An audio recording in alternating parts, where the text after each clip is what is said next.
Okay, so particularly for today, we will be covering non-narrative compre, using text structure to understand detailed meaning. What do we mean by text structure? It's basically understanding what text type is it, and also how information are being organized in the text. So actually it does help a lot because non-narrative compre comprises of your comprehension questions, and on top of that, it also has your summary. Okay, so compre questions, there are a series of questions like, for example, inferential questions, evaluative questions and all. So compre questions will make up 10 marks. And then you also have your summary section. Your summary section, it will be a total of 15 marks. Okay, so by understanding how the text is arranged and also the different text type, the genre of the text, you will be able to maybe organize your points better. So ultimately for summary, you'll be marked on language. So in terms of language, they will also look at how you actually arrange your information. Okay, so questions 1 to 7, non-narrative compre. So non-narrative compre, let's have a look here. Okay. So what do we mean by understanding text and structure? Like I say, you are supposed to be able to, number one, identify the type of text, basically the text type. Okay. Number two, you might also want to look at the kind of structure that the text has. Okay, most of the time for non-narrative, the text types will be something like, maybe a historical report, an informative report, and things like that. Yeah. So you will have to see how they structure it, and then also how the text actually deal with the subject matter. Okay, how the text actually deal with it. Okay, so that's that. Now, next one, for example, okay, I know that the example given here is a recipe, but generally your non-narrative text is not a recipe. Okay, it's usually either, it can be, like I said, something with historical background. It might be a person's autobiography. It's an excerpt of a person's autobiography. It can also come from like a news article and all. Okay, so another example given is a news article, and usually news article will have a main interest paragraph. It will also give you some sort of explanation of the topic that the writer is writing about, and maybe perhaps some historical background. Okay, so it's good to be able to organize some of these ideas also. Then it will help you also in terms of writing, especially so for summary. Okay, and also it does help you to answer some questions as well. Okay. So if you know what type of text it is, you can then better predict what the writer is going to tell you. Okay. So I think we'll take turns to read. Who would like to go first? Maybe Galvin will go first. Okay, Galvin, can you read the first paragraph, please? How did the human race discover the usefulness of fire? We can never know, but perhaps it went something like this. A group of humans went out hunting may have been caught in a forest fire. They remembered being almost roasted to death by the flames. Yet they also recalled with some pleasure the warmth offered by the flames. Until this moment, fire had been an enemy. Now it has become a friend. A dead tree was dragged into the cave and lightened by means of smoldering branches from a burning tree. This turned the cave into a cozy little room. Then one evening, maybe a dead chicken or a piece of raw meat fell into the fire. It was not rescued until it had been well roasted. Someone discovered that the meat tasted better when cooked, and he then and there discarded one of the old habits which he had shared with other animals and began to prepare his food. Very good. Thank you so much, Galvin. Okay, so by reading the first intro paragraph, okay, generally it'll be made out of like maybe 6 to 7 paragraphs in total, right? So first paragraph tells you it started off with a rhetorical question, right? How did human race discover the usefulness of fire? So this thesis statement actually tells us that, maybe the entire paragraph is going to talk about fire. Okay, maybe different aspects of fire. but fire is definitely the topic of the text. Okay, and then also I think of course if you continue reading on, they actually provide you even more information like how did it all started. Okay, how did they actually discover the usefulness of fire? Yeah. Okay, now let's move on to body paragraph 2. Eldia, could you read body paragraph 2, please? Fire can still be our enemy, of course, but it has also proven to be an essential part of man's evolution. Mm, Evaluation. It allowed us to prosper and live in previously de- desolate. desolate areas. Fire offered new forms of protections since camps were far safer at night against attacks by larger animals, even insects. If a fire was near, as uh, Homo erectus. Homo erectus spread across Africa towards the more open highlands, fire would have been the key to keeping larger carnivores at bay. More than that,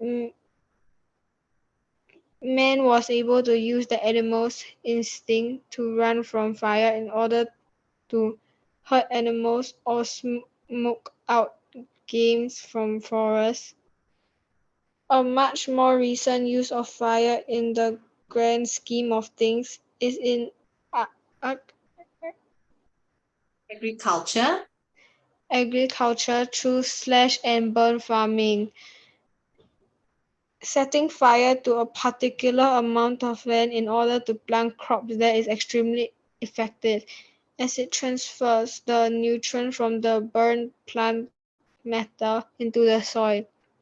However, this use also causes changes to the environment.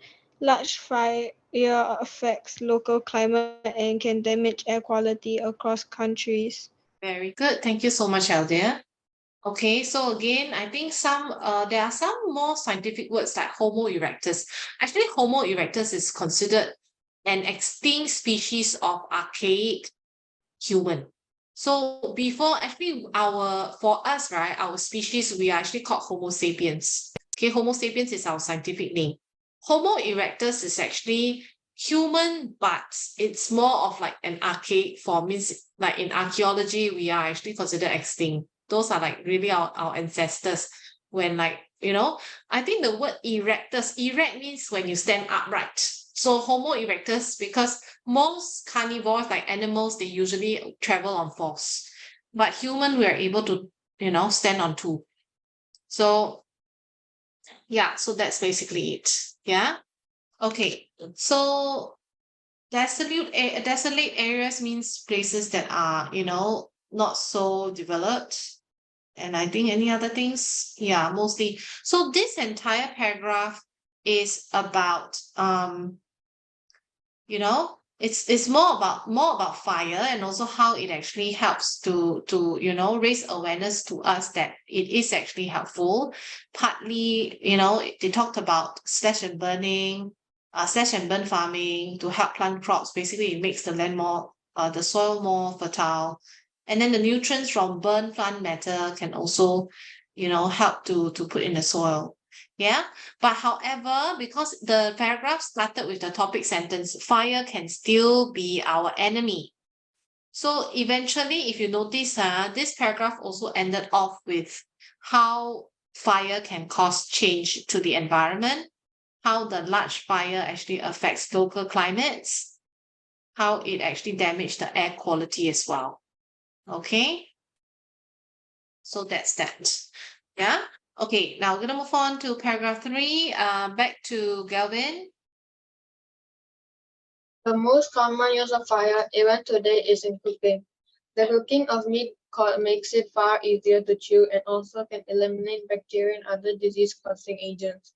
As cooking became common practice, the need for a large jar decreased, and over time a smaller jar developed. The smaller jaw enabled the brain-facing size to grow. This may have provided the spark for our evolution from Homo erectus, our distant ancestors who first stood on two legs, to Homo sapiens, recognizably modern mankind. Okay, so like I said, our species is actually Homo sapiens, but eventually, because due to evolution, right, we actually transform from Homo erectus to Homo sapiens. Okay, so we are considered an extinct species. No, sorry, as in erectors are considered an extinct species. And as evolution takes place, right, eventually the jaw size also changes because of our diet. Okay, so that is a little bit more information about our how we actually evolutionize. Yeah. Okay, next one, Eldia.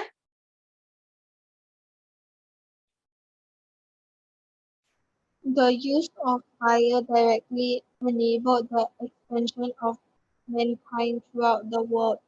In Arctic and extremely cold areas, the use of fire would have kept humans warm. Earlier, humans began earlier human beings had the cover of Africa break this barely, although in order to expand out, they will need the warmth of fire to cross through areas where it gets cold. One of the most important aspects of fire is the possibility that it brought individuals together and laid the foundations for more advanced cultures. One group of humans huddled around a fire could have been joined by another simply to stay warm on a cold day. Such increased social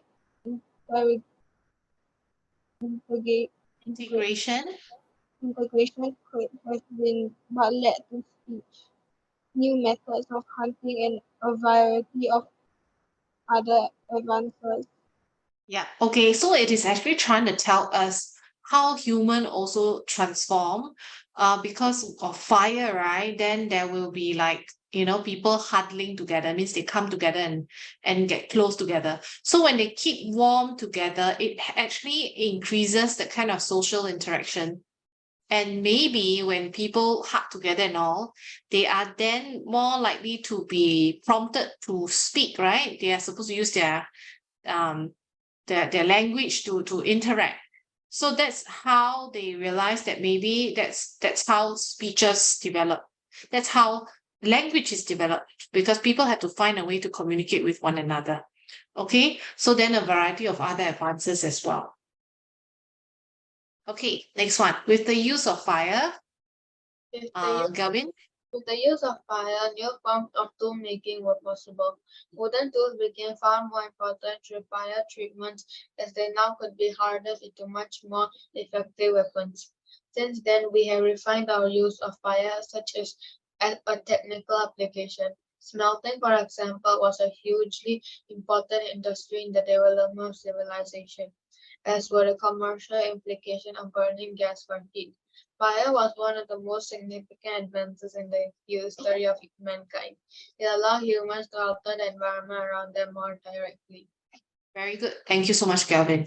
Okay, so in this case, let's just analyze. Okay, I think all of you, three things to look at when you are analyzing the non-narrative text. Yeah, one thing is let's skim to predict. I think when we skim through it, just now we were actually really actively reading it.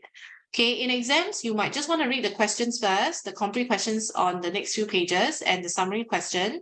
Skim through it to find out, where maybe the general information is going to be, where are the key information that you need for your summary question. So skim through it. And of course, I think just now by skimming through very quickly, you see a lot of repetition in the word fire. Okay, so I guess you should be able to predict that this entire passage is going to be about fire. That's one. Okay, what do you already know about fire? A lot of times the topic that the school will choose, it's something that is quite general, and most students, in fact, they will try to make it a point that when they set the question, the topic must be something that all students can understand. Okay, so it's very general. It's usually things like maybe they're talking about penguins